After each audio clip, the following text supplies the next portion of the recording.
So, hello everyone, welcome to my channel TGT Mathematics. Hope you all are very fine. तो हमारा TGT mathematics DSSS का course शुरू हुआ है और हमने अपना पॉइंट वाला टॉपिक कंप्लीट कर लिया है। आज हम अपने नए टॉपिक की स्टार्टिंग करेंगे and that is straight lines. हाँ, हम पॉइंट और स्ट्रेट लाइंस के क्वेश्चंस क्या करेंगे, मिक्स करके करेंगे जो प्रीवियस ईयर क्वेश्चंस में आए हैं। तो इससे हमारा क्या होगा, एक ही वीडियो में बहुत सारे क्वेश्चंस कवर हो जाएंगे। चलिए तो करते हैं शुरू स्ट्रेट लाइंस का टॉपिक। अगर आप लोगों ने चैनल को सब्सक्राइब नहीं किया है तो सब्सक्राइब कर दीजिए, और अगर शेयर नहीं किया अपने दोस्तों के साथ तो शेयर भी कर दीजिए। चलिए शुरू करते हैं आज हमारा new topics and that is straight line से। हमने पॉइंट वाला टॉपिक वाइंड अप कर लिया है अपनी टोटल 5 क्लासेस में। जिसने भी वो वीडियोस नहीं देखी है तो वो वीडियोस देख लीजिए, और अगर आपको पॉइंट में किसी में भी कोई भी डाउट आ रहा है तो आप नीचे कमेंट सेक्शन में लिख दीजिए। ओके, देखिए ये हमने यहाँ तक आपका सारा पॉइंट क्या हो गया है, कवर हो गया है। आज हम नया टॉपिक स्टार्ट करेंगे and that is straight lines. चलिए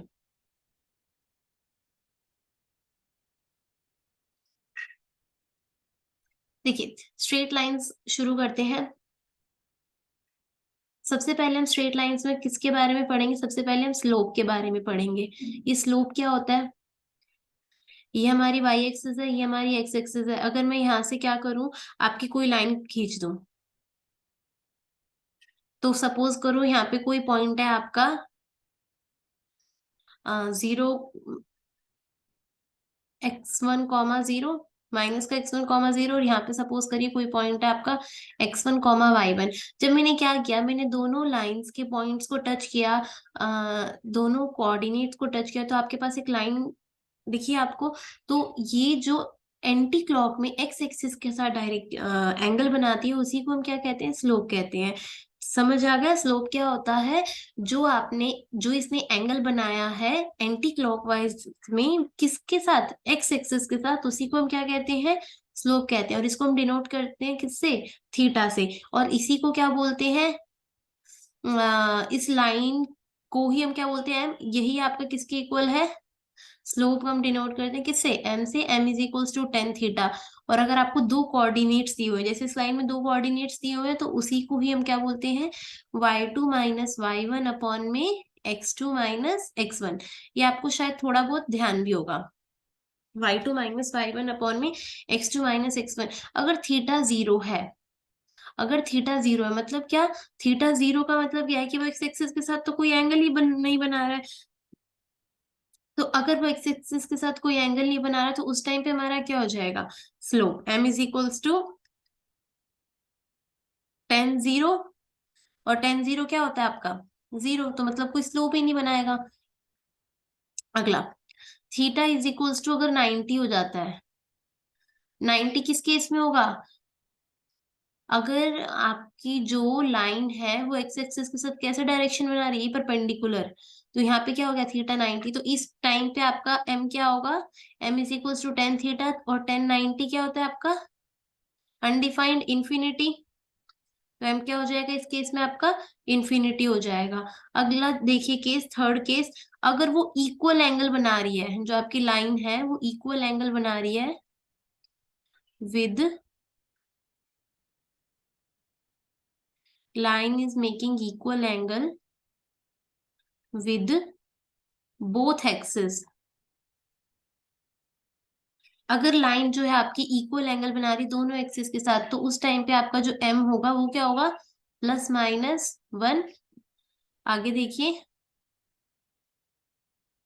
अगर थीटा आपका या तो 90 डिग्री होगा, या फिर आपका थीटा 90 डिग्री से ज्यादा होगा, या फिर 90 डिग्री से कम होगा। और अगर वो 90 डिग्री से ज्यादा होगा तो क्या होगा आपका, क्या बोलते हैं, ऑब्ट्यूज। अगर 90 डिग्री से कम है तो क्या बोलेंगे, एक्यूट।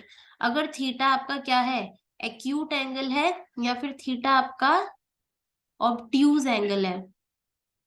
थीटा आपके दो केस बन सकते हैं, या तो थीटा आपका क्या हो, एक्यूट एंगल हो, या फिर थीटा आपका क्या हो, ऑब्ट्यूज एंगल हो।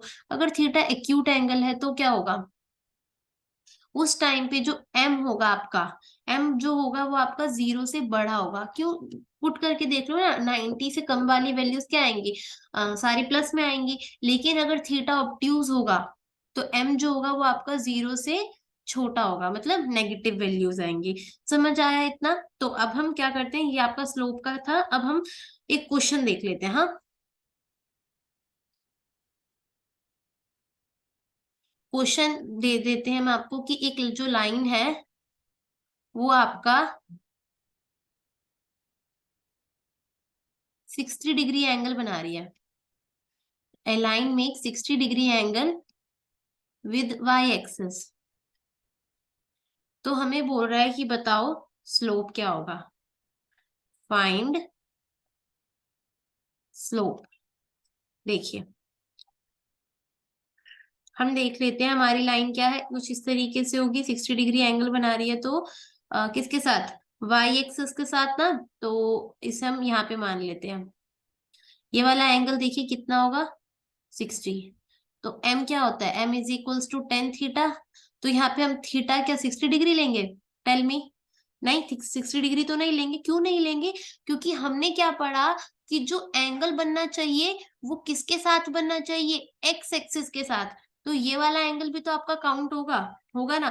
तो m is equals to basically क्या होगा, 90 प्लस 60 इज इक्वल्स टू 150। तो यहाँ पे m इज इक्वल्स टू क्या आएगा, 10, 150 डिग्री। अब 150 को सॉल्व करना है तो इसे मैं कैसे सॉल्व करूं, इसे मैं लिख दूं 90 प्लस 60। अब 90 पे आपको पता है, 90 पे क्या होता है हमारा, चेंज होता है। 1090 क्या हो जाएगा, कॉट 60। अब मुझे बताओ क्या यहाँ पे माइनस का साइन आएगा कि नहीं आएगा।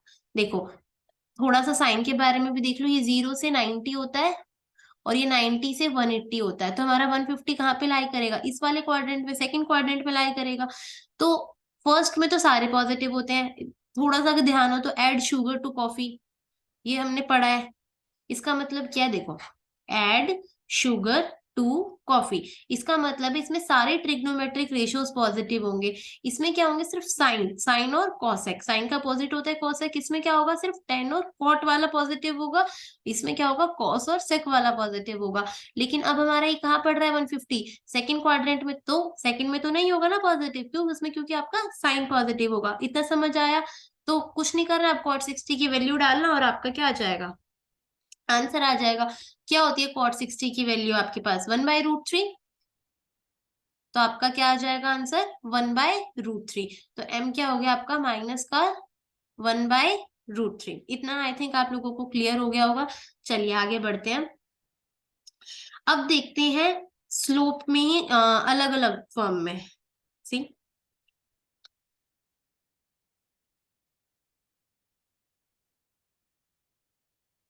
ये तो देख लिया कि m is equals to 10 theta.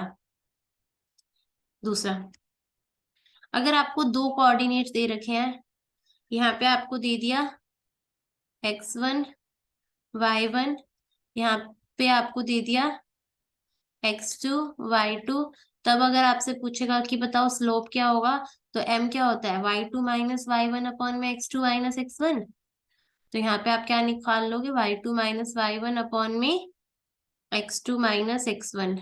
अब थर्ड देखो, अगर आपको इस तरीके से दे दे लाइन की equation, ax plus b y plus c equals to 0।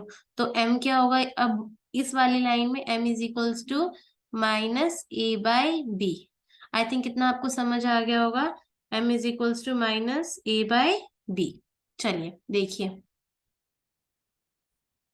चलो, अब आपने यहां तक समझ लिया स्लोप। अब हम पढ़ेंगे नेक्स्ट टॉपिक में किसके बारे में, इंटरसेप्ट के बारे में।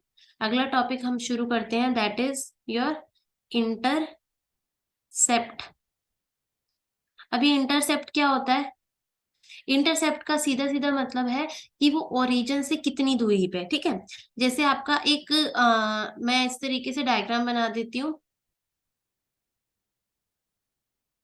तो ओरिजिन से जो पॉइंट्स है वो कितनी दूरी पे है, दैट इज योर इंटरसेप्ट। ये वाला इंटरसेप्ट क्या होगा, ये होगा एक्स एक्सिस का इंटरसेप्ट।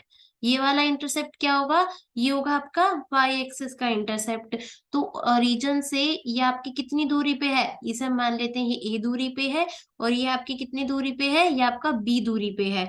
तो अगर आपसे बोले कि इंटरसेप्ट बिटवीन एक्सिस, इस वाली लाइन को हम क्या बोलेंगे, दोनों एक्सिस के बीच का इंटरसेप्ट है ये। तो अगर आपको इंटरसेप्ट बिटवीन एक्सिस निकालना हो तो आप क्या करोगे, अंडर रूट ए स्क्वायर प्लस में बी स्क्वायर। इतना आपको समझ में आ गया कि इंटरसेप्ट किस तरीके से निकाला जाता है। देखो,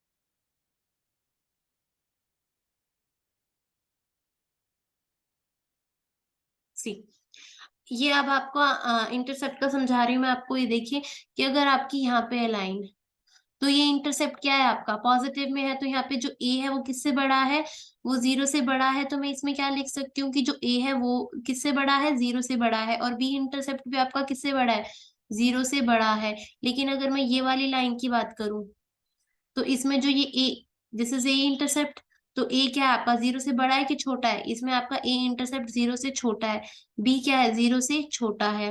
हम्म। अगर मैं आपकी बात करूं इस वाले में, सेकंड क्वाड्रेंट में, इसमें क्या है, ए जीरो से छोटा है या बड़ा है, ए तो हमारा जीरो से छोटा है, लेकिन बी क्या है हमारा, जीरो से बड़ा है। ऐसे ही हमारा फोर्थ क्वाड्रेंट में होगा, ए जो होगा वो हमारा जीरो से क्या होगा, बड़ा होगा, लेकिन बी क्या होगा हमारा, जीरो से छोटा होगा। आई थिंक इतना आपको समझ में आ गया।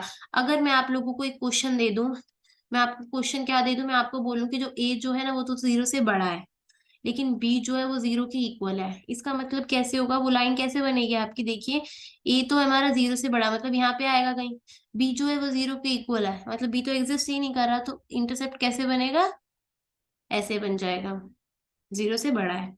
और अगर इसका मैं ऐसे ही सिमिलरली अपोजिट डायरेक्शन में भी दे सकती थी कि ए तो है वो है जीरो के इक्वल, और बी जो है वो है हमारा जीरो से बड़ा, तो उसका कैसे बन जाता है, ऐसा बन जाता। समझ आ गया, ए तो है आपका जीरो के इक्वल, और बी क्या है आपका, जीरो से बड़ा, तो आपका इस तरीके का केस बन जाता। आई थिंक इतना आपको समझ में आ गया होगा। चलिए, अभी तक तो कुछ भी नहीं था, अब आगे चलते हैं इक्वेशंस के ऊपर। किसकी इक्वेशंस की, equations of line.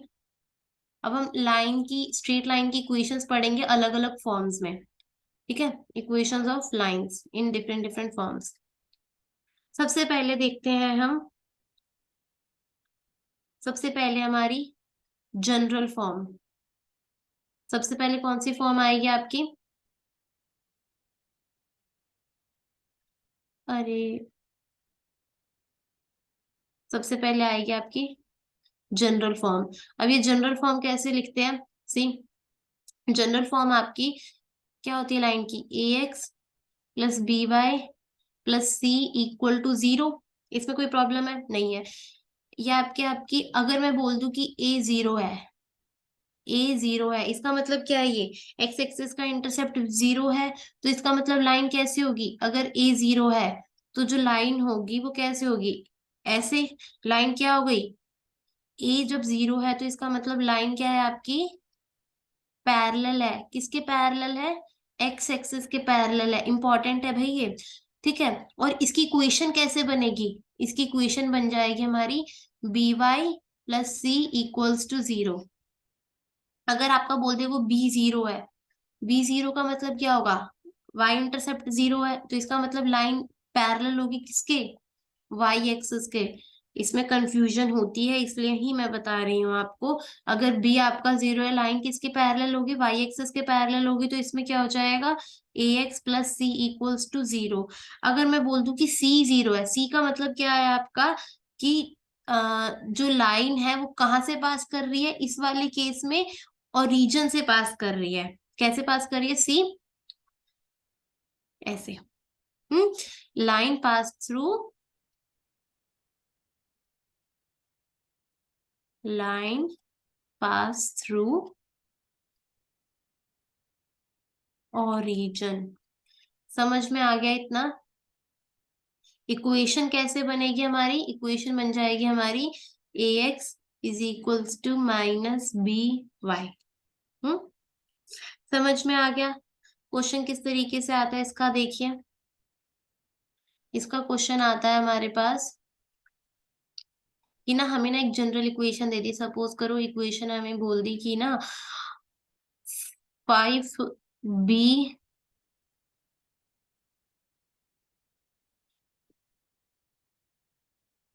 5 lambda plus 3x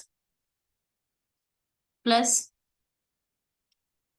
2 mu -8 2 mu -8 +8 equals to 0। अब क्वेश्चन तुमसे बोल रहा है कि लेमडा की वैल्यू बताओ और म्यू की वैल्यू बताओ। म्यू और लेमडा की वैल्यू क्या होगी? ठीक है। अब इसमें क्या बोल रहा है वो साथ में कि म्यू और लेमडा की वैल्यू बताइए जब जो लाइन है ना वो पैरेलल। कंडीशन दे दी उसने, इफ लाइन पैरेलल है एक्स एक्सिस के। सेकंड केस में उसने बोल दिया कि लाइन जो है पैरेलल है वो वाई एक्सिस के। भाई देखिए, अगर लाइन एक्स एक्सिस के पैरेलल है तो अगर आपकी जो लाइन है वो पैरेलल है किसके? एक्स एक्सिस के। अगर लाइन एक्स एक्सिस के पैरेलल है तो क्या होगा आपका? ए इंटरसेप्ट 0 हो जाएगा। अब मुझे बताइए ए इंटरसेप्ट 0 होगा कि वाई इंटरसेप्ट 0 होगा? लाइन पैरेलल है एक्स एक्सिस के तो ए क्या हो जाएगा आपका? 0 हो जाएगा। अगर ए 0 है तो इसका मतलब क्या होगा? 5 लैम्डा, ए क्या हो गया? 0। 5 lambda +3 is equals to 0। Lambda is equals to क्या आ जाएगा? -3/5 आ जाएगा। ठीक है, इतना समझ में आया? अब वो सेकंड कंडीशन बोल रहा है कि जो लाइन है ना वो पैरेलल है। किसके पैरेलल है? जो लाइन है आपकी पैरेलल है वाई एक्सिस के। वाई एक्सिस के पैरेलल है तो क्या 0 होगा? लाइन आपकी वाई एक्सिस के पैरेलल है तो बी 0 हो जाएगा। और अगर बी 0 होगा तो आपका जो बी वाला इंटरसेप्ट है वो क्या है? 2 mu -8। 2 mu -8 is equals to 0। इसका मतलब mu is equals to 8/2। That means this is equals to 4। समझ गई? लैम्डा और म्यू की वैल्यू निकालनी थी, ये हमने क्या करी? निकाल ली है। ओके, चलो। ये हमारी कौन सी थी? ये हमारा सबसे पहला टाइप था, दैट इज जनरल फॉर्म। अब हम सेकंड टाइप की तरफ मूव करते हैं। सेकंड है हमारी, देखो क्या, स्लोप फॉर्म। अब ये भी स्लोप फॉर्म क्या है? नाम से ही पता चल रहा है। स्लोप फॉर्म का मतलब क्या दिया होगा हमें? अगर हमें इक्वेशन में, सपोज करो हमें इक्वेशन में ना वो m दे दे और क्या दे दे? इंटरसेप्ट दे दे, c दे दे। ठीक है, एक मिनट।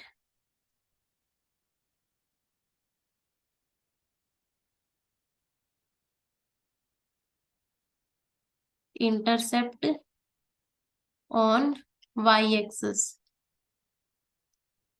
स्लोप फॉर्म तो पढ़ी होगी ना आपने, कौन सी होती है? Intercept on y axis, that is जो वो आपको क्या दे दे? सी दे दे। अरे यार, ओके। तो कैसे निकलेगा? एम दे दे और सी दे दे तो स्लोप फॉर्म कौन सी होती है? ये आपने पढ़ी होगी। ये होती है आपकी y is equals to mx + c। तो अगर आपको ये m मिल जाए और आपको ये जो c है वो मिल जाए तो इक्वेशन बन जाए कि ध्यान रखना ये जो c है ना ये इंटरसेप्ट है आपका y एक्सिस पर। ध्यान रखना इस बात को, जो ये c है इंटरसेप्ट ऑन y एक्सिस को, तब ये इक्वेशन बनी है, अदरवाइज नहीं। तो देखिए भाई क्वेश्चन किस तरीके से आता है इसमें।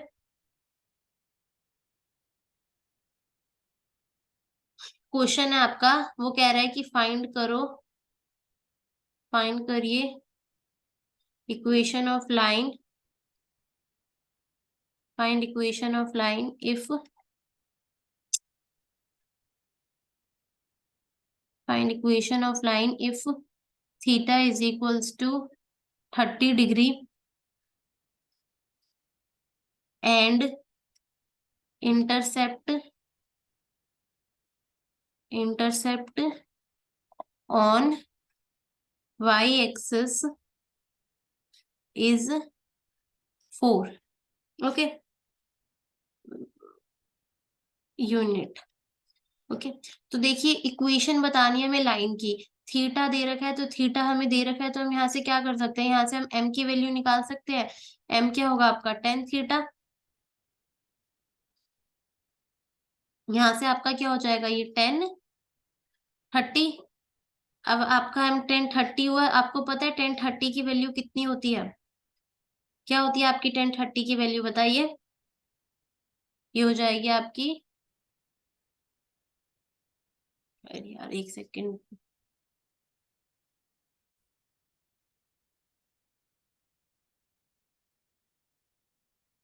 देखिए आपकी 10 30 की वैल्यू क्या हो जाएगी 1/√3। तो अगर आपकी 10 30 की वैल्यू आ गई 1/√3, तो अब हमें क्या करना है, अब हमारे पास इक्वेशन क्या है, y is equals to m x plus c, y is equals to m क्या होगा आपका 1/√3 x प्लस सी क्या है आपका 4 यूनिट, तो यहाँ से क्या करेंगे, ये वाली इक्वेशन क्या बन जाएगी हमारी, फॉर्म हो जाएगी y is equals to this. ये हमारी कौन सी थी, दूसरी, पहले थी जनरल फॉर्म, उसके बाद है आपकी कौन सी, स्लोप फॉर्म। अब चलते हैं हम अपनी तीसरी फॉर्म पे, और तीसरी फॉर्म है हमारी 1 पॉइंट फॉर्म। 1 पॉइंट फॉर्म का मतलब क्या है कि वहां पे आपको क्या क्या दे देगा, एक तो आपको वो एक पॉइंट दे देगा, और आपको क्या दे देगा वो स्लोप दे देगा, समझ गए। एक तो आपको क्या दे देगा वो, आपको एक तो m दे देगा, और एक आपको 1 पॉइंट गिवन होगा। तो उसके बाद हमसे वो पूछेगा कि इक्वेशन बताओ। तो 1 पॉइंट फॉर्म देखिए आ, कैसे बन जाएगी आपकी, इसकी equation y-y1 is equals to m(x-x1), समझ गए, y-y-1। अब इसका एक क्वेश्चन करवाऊं या रहने दूं, कुछ नहीं है, अगर सपोज करो कि वो बोल दे कि ना 2,3 से पास कर रही है लाइन, और आपको स्लोप दे रखा है, कोई एंगल दे देगा, सपोज करो 60 डिग्री दे देगा, तो m इज इक्वल्स टू क्या करोगे, 10 60 करके आप m निकाल लोगे, और फिर इसमें पुट करके देख लेना, बहुत सिंपल है, हो जाएगा। उसके बाद हम फोर्थ पॉइंट पढ़ते हैं अपना। फोर्थ है हमारी, सपोज करिए 2 पॉइंट फॉर्म, 2 पॉइंट फॉर्म। अब जैसे उसमें आपको एक पॉइंट दिया था और क्या दिया था, स्लोप दिया था, तो 2 पॉइंट फॉर्म में आपका क्या हो जाएगा, आपके 2 पॉइंट फॉर्म में ना वो दो पॉइंट्स देगा, मतलब आपका वो x1 y1 भी देगा, और आपको वो x2 y2 भी देगा। तो उस टाइम पे हमारी इक्वेशन कैसे बनेगी, सी, उस टाइम पे हमारी इक्वेशन हो जाएगी y-y1 is equals to, sorry y2-y1 upon में x2-x1 is equals to y-y1 upon में x-x1। मैंने उल्टा लिख दिया है, बात एक ही है, मतलब y-y1 अपॉन में x-x1 is equals to y2-y1 upon में x2-x1। इसका एक एग्जांपल ले लेते हैं, देखिए सपोज करिए कि वो बोल देगा कि जो लाइन है ना आपकी दो पॉइंट से क्रॉस कर रही है, 8,2 से और -5,3 से। अब वो आपको बोलेगा इक्वेशन बताइए, लाइन की इक्वेशन बताइए, कुछ नहीं करना, y-y1 अपॉन में x-x1, y-2 अपॉन में x-2, y2 माइनस मतलब y2 क्या हो जाएगा आपका 3-2, ये क्वेश्चन आप खुद करेंगे, ओके।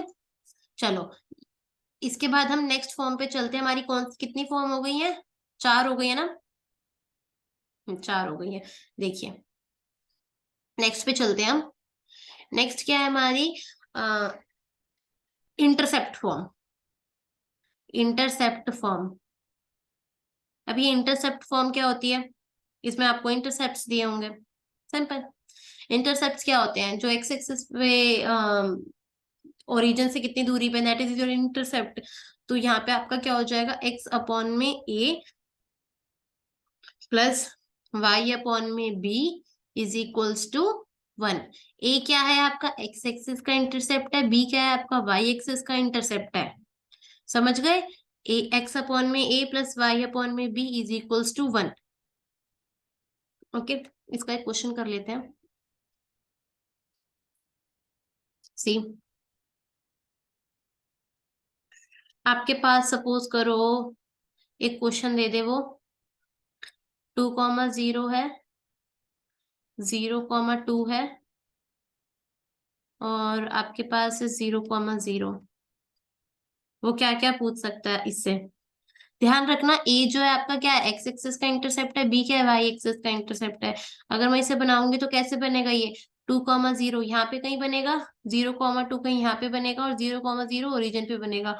अगर इन तीनों को ज्वाइन कर देंगे तो हमें क्या दिखेगा, एक ट्राइंगल बनेगा। देखो, अगर क्वेश्चन बोल दे कि इसे मान लो ओ है, इसे मान लो ए है, इसे मान लो बी है, एरिया निकालने के लिए बोल दे, ये क्वेश्चन आप खुद करेंगे अपनी नोटबुक में, एरिया निकालने के लिए बोल दे, एरिया ऑफ ट्राइंगल, तो आप क्या करोगे, राइट एंगल ट्राइंगल है, half into base into height.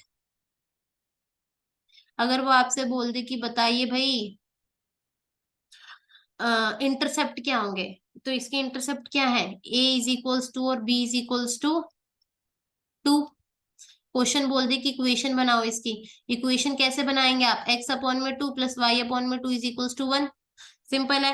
अब पहला क्वेश्चन तो उसने ये बोल दिया। अब आप लोगों ने अभी अभी मेरे से पॉइंट्स पढ़ा है, तो आप लोगों को पता होगा कि सेंट्रॉइड, क्वेश्चन पूछते कि सेंट्रॉइड क्या होगा। आपसे दूसरा क्वेश्चन अगर वो पूछ दे कि सरकम सेंटर क्या होगा, क्या होता है सरकम सेंटर, हाइपोटेन्यूस का मिड पॉइंट। ऑर्थो सेंटर क्या होता है, जहां पे 90 डिग्री का एंगल बनता है। सही है, ये क्वेश्चन आप क्या करोगे, खुद करोगे। सरकम सेंटर बता दोगे आप, और क्या बता दो, सेंट्रॉइड कैसे बताते हैं, x1 plus x2 plus x3/3, y1 plus y2 plus y3/3। हम्म, ये आपका सरकम सेंटर हो गया। फिर उसके बाद चलते हैं हम किस पे, ऑर्थो सेंटर पे। समझ गए, ओके। तो आपका सेंट्रॉइड भी कवर हो गया, सरकम सेंटर भी कवर हो गया, और उसके बाद आपका ऑर्थो सेंटर भी क्या हो गया, कवर हो गया। तो आप, हमने कौन सी फॉर्म पढ़ ली अभी, इंटरसेप्ट फॉर्म पढ़ ली है। अब हम नेक्स्ट फॉर्म पे चलते हैं।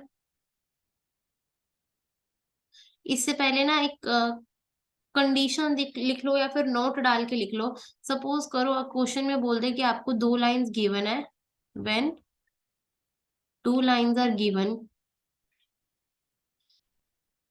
When two lines are given and both are both are same in sign. उनके साइन क्या है, एक जैसे हैं। तो m क्या होगा उस टाइम पे, -1 होगा, ध्यान रखना। और सपोज करो आपको ऐसे ही नेक्स्ट कंडीशन में बोल दे कि when two lines are given, आपके पास दो लाइंस हैं, when two lines are given and उनके जो साइंस है वो कैसे हैं, अपोजिट है, तो उस टाइम पे m क्या होगा, +1 होगा। इन केस इस पॉइंट को ना बच्चे ध्यान रखना, ठीक है। आप सब इस पॉइंट को क्या ध्यान रखेंगे, मतलब आप इनको क्या रखेंगे, ध्यान रखेंगे, ठीक है। चलिए, अब हमने कहाँ तक पढ़ लिया, हमने इंटरसेप्ट फॉर्म तक पढ़ लिया है। अब हम नेक्स्ट चलते हैं आगे हमारा। चलिए शुरू करते हैं। अब हम किससे शुरू करेंगे, अब हम नॉर्मल, अब हमारी ये 6th फॉर्म है, and that is normal form. आज हम इसी फॉर्म तक पढ़ेंगे, बाकी की फॉर्म हम अगली नेक्स्ट वीडियो में डिस्कस करेंगे, क्योंकि ये वीडियो फिर बहुत ज्यादा बड़ी हो जाएगी।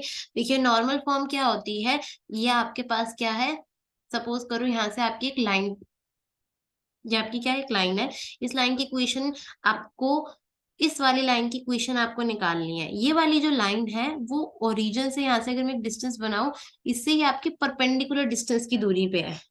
ये क्या है आपका, ये आपका इसको मैं बोल रही परपेंडिकुलर डिस्टेंस पे, ये क्या कर रही है, ये एक्स एक्सिस के साथ एक अल्फा एंगल फॉर्म कर रही है। तो जो ये वाली लाइन है, ए बी लाइन, इसकी इक्वेशन क्या होगी आपकी, इसकी इक्वेशन होगी आपकी x cos alpha plus y sine alpha equal to p. समझ गए? क्या इक्वेशन हो गया आपकी? X cos alpha plus y sine alpha equals to p. And what is p here? P is the perpendicular distance from origin. समझ गए? P क्या है? P is the perpendicular distance from the origin. Okay, clear है? x cos alpha plus y sin alpha is equals to p. P is the perpendicular distance from origin. Suppose करिए ये तो equation बनाने का है ना, क्योंकि अभी हम इक्वेशन बनाना सीख रहे हैं। इसके साथ साथ ही मैं आपको क्या करती हूँ, इसका रिवर्स भी सिखा देती हूँ।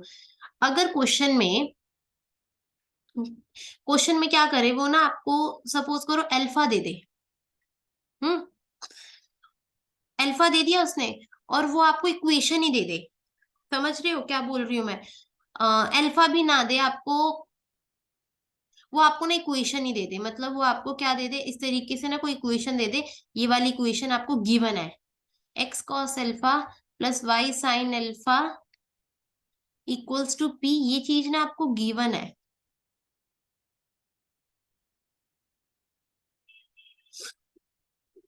इक्वेशन गिवन है, हाँ।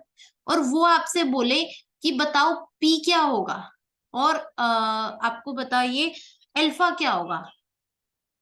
अब इस तरीके से पहले इक्वेशन बनानी पड़ेगी। इक्वेशन आपको किस तरीके से गिवन होगी? आपको इक्वेशन इस फॉर्म में गिवन होगी, a x plus b y plus c. इस फॉर्म में आपको गिवन होगी। ठीक है, सॉरी, आपको तो इस फॉर्म में बनानी होगी ना। आपको इक्वेशन जो होगी इस फॉर्म में गिवन होगी, और आपको क्या करना पड़ेगा पहले, और आपको क्वेश्चन बोल दे कि ना ये बताओ और ये बताओ। और ये कैसे पता चलेगा? जब हम ये वाली फॉर्म बना सकेंगे। तो कैसे करते हैं इस क्वेश्चन को, अब देखिए एग्जाम्पल के थ्रू समझाती हूँ, बहुत अच्छे से समझ में आ जाएगा। आपको सपोज करो क्वेश्चन दे दे वो, कि जो √3x minus y plus two equals to 0 है। ये एक परपेंडिकुलर फॉर्म में दिया हुआ है। मैं परपेंडिकुलर फॉर्म का मतलब ही क्या है, नॉर्मल फॉर्म में दे रखा है, हाँ। तो हमें ये परपेंडिकुलर फॉर्म में गिवन है। अब हमसे क्वेश्चन क्या कह रहा है? अब हमसे क्वेश्चन कह रहा है कि बताओ इसका ओरिजिन से डिस्टेंस कितना है, और इसका जो एंगल है ना वो कितना है, जो एक्स एक्सिस के साथ ये बना रही है। तो अब मुझे पहले इसको क्या करना पड़ेगा, इसको पहले मुझे नॉर्मल फॉर्म में कन्वर्ट करना पड़ेगा, उसकी प्रॉपर इक्वेशन बनानी पड़ेगी। अभी हमें क्या करना है, इस वाली इक्वेशन को अभी हमें क्या करना पड़ेगा, इस वाली फॉर्म में कन्वर्ट करना पड़ेगा। ये हमें इक्वेशन दी हुई है, अब हम इसको क्या करेंगे, परपेंडिकुलर फॉर्म में कन्वर्ट करेंगे, और फिर हम इसको ऐसे निकालेंगे। सी कैसे करेंगे कन्वर्ट? सबसे पहले क्या करते हैं, अगर हमें साथ साथ में यहाँ पे लिखती जा रही हूँ, अगर मुझे इस तरीके से दिया होगा a x plus b y plus c equals to 0, तो सबसे पहले हम क्या करेंगे, √a² प्लस b² निकालेंगे। हम्म, सबसे पहले हमने क्या निकाला, √a² प्लस b²। तो √3 का स्क्वायर क्या होगा, 3। और उसके बाद b का स्क्वायर क्या हो जाएगा, 1। 3 + 1 क्या आ जाएगा, 2। समझ गए? तो यहाँ पे 2। अब इसको क्या करेंगे, इसके बाद √a² प्लस b² निकल गया। अब क्या करेंगे, अब हम इंडिविजुअली करके उसके नीचे डिवाइड करेंगे। क्या करेंगे अब हम यहाँ पे, आपका जो है इसके नीचे भी से डिवाइड करेंगे, इसके नीचे भी और इसके नीचे भी। मतलब ए के नीचे भी √a² प्लस b² को डिवाइड किया जाएगा।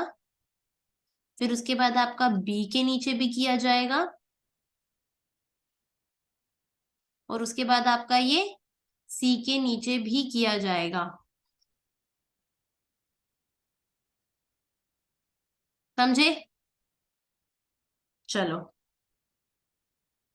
तो आप हमने क्या निकाल लिया, 2 निकाल लिया। अब हम क्या कह रहे हैं कि ये आपका इसके नीचे √3 के नीचे भी डिवाइड होगा,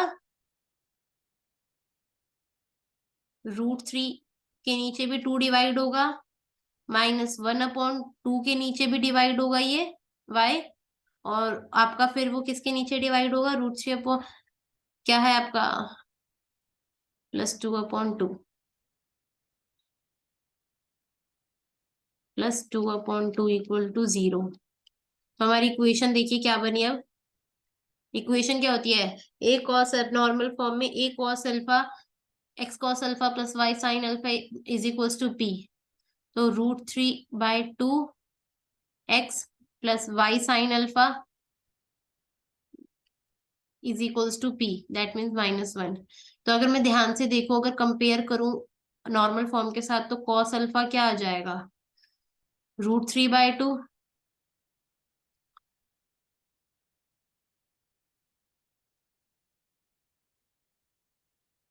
कॉस अल्फा क्या आ जाएगा हमारे पास यहाँ पे, अरे यार एक सेकेंड,